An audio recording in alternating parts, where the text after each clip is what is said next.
सोचिए, एक औरत जिसने 15 साल तक पूरे बंगाल को अपनी मुट्ठी में रखा, जिस दीदी को हार देना इम्पॉसिबल माना जाता था, वो अपनी ही सीट से हार गई। और जिस रात रिजल्ट्स आए, पूरे देश में सन्नाटा छा गया। ये सिर्फ एक चुनाव नहीं था, ये एक ऐसी गिरावट थी जिसको समझने के लिए आपको 15 साल पीछे जाना होगा। 4 मई 2026। पूरी रात लोग स्क्रीन से चिपके रहे। बीजेपी ने 206 सीट्स जीती, टीएमसी सिर्फ 90 पर सिमटी।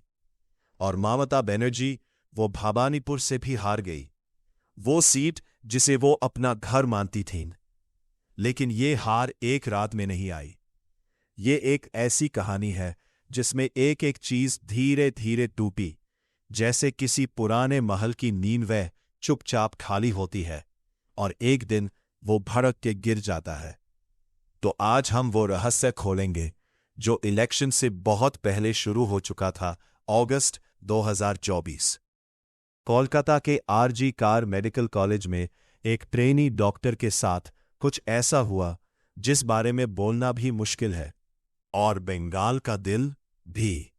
लोग सड़कों पर आए, महिलाएं, डॉक्टर, स्टूडेंट सब साथ आईं, नारे लगाए, इंसाफ मांगा। और ममता, वो उस वक्त होम मिनिस्टर भी थी, हेल्थ मिनिस्टर भी थी, दोनों जिम्मेदारियां उनकी थी। लेकिन जवाब नहीं आया, ना उस रात ना बाद में। एजुकेटेड वुमेन, जो कभी दीदी की सबसे बड़ी ताकत थीं, वो इस बार वोटिंग मशीन के सामने थीं और उनके हाथ बीजेपी की तरफ गए। एक रेप केस ने पूरी राजनीति बदल दी। 15 साल की थकान सोचिए एक बार। जब कोई नेता 15 साल तक सत्ता में रहे तो लोगों के मन में प्यार के साथ एक और चीज भी पैदा होती है, थकान। टीएमसी के नेता, करप्शन के आरोप, गवर्नेंस, शिकायतें ही शिकायतें।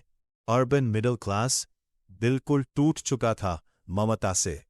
वो वेलफेयर स्कीम्स, लक्ष्मी भंडार, कन्याश्री, स्वास्थ्य साथी, जो कभी जीतने का सिला थी, 2026 में लोग पूछ रहे थे, स्कीम तो है, लेकिन सड़क क्यों नहीं, सिक्योरिटी क्यों नहीं, इंसाफ क्यों नहीं। सिर्फ पैसे देने से ट्रस्ट नहीं बनता। अब आते हैं उस चीज पर जो बहुत कम लोग समझे। चुनाव से पहले वोटर लिस्ट की स्पेशल इंटेंसिव रिवीजन यानी SIR हुई। सिर्फ भवानीपुर कंस्टिट्यूएंसी में 47,000 से 51,000 वोटर्स डिलीट कर दिए गए। ये मोस्टली वो लोग थे जो ट्रेडिशनली टीएमसी को वोट देते थे। इलेक्शन कमीशन का कहना था डुप्लीकेट एंट्रीज हटाएं, लेकिन ममता ने कहा यह साजिश है। सच क्या है, यह तो वक्त बताएगा। लेकिन एक चीज तो साफ थी, ममता का सेफ सीट का कॉन्सेप्ट ध्वस्त हो गया। बीजेपी ने शुवेंदु अधिकारी को भवानीपुर से उतारा। यही वो आदमी है जो ममता को 2021 में नंदीग्राम में मार चुका था। इस बार बीजेपी ने एक काम और किया, ममता को उनकी अपनी सीट पर इतना बांध के रखा कि वो पूरे स्टेट में कैंपेन नहीं कर सकी। जायंट किलर, ये उनका नाम बन चुका था। और बीजेपी ने हर एक बूथ का सोशल अरिथमेटिक मैप किया। Bengali Hindu voters, Hindi speaking communities, non Muslim consolidation. जब तक ममता समझें कि वो ट्रैप में है, बहुत देर हो चुकी थी। चैप्टर 5, वो पल जब सब टूट गया। काउंटिंग के दिन सुबह तक ममता 17,000 वोट से आगे थी। लोगों ने सोचा शायद अब भी वो बच जाएंगी। फिर धीरे धीरे आंकड़े पलट गए। राउंड बाय राउंड लीड कम होती गई और जब फाइनल रिजल्ट आया, शुवेंदु अधिकारी जीत गए भवानीपुर से। वो सीट जहां ममता का घर है, जहां से उन्होंने अपनी रीबर्थ ली थी, वो सीट भी चली गई। ये सिर्फ एक इलेक्शन नहीं था, ये एक आईना था जिसमें ममता बनर्जी को और पूरे देश को ये दिखाया गया कि कोई भी नेता कितना भी बड़ा हो, एक दिन जनभावना से बड़ा नहीं हो सकता। आरजी कार की वो बेटी जिसका इंसाफ नहीं मिला, उसने अपना जवाब बैलेट बॉक्स में दिया। 15 साल की थकान ने अपना जवाब बैलेट बॉक्स में दिया और 206 सीट्स लेके बीजेपी ने एक मैसेज दिया, बंगाल अब बदल गया। ममता बनर्जी का राजनीतिक सफर खत्म नहीं हुआ, वो आज भी अपनी सीट भाबानीपुर से जीत। हाँ, पर्सनली वो जीती, पार्टी हारी। वो ऑपोजिशन में होंगी, लड़ती रहेगी, शायद वापस भी आइए।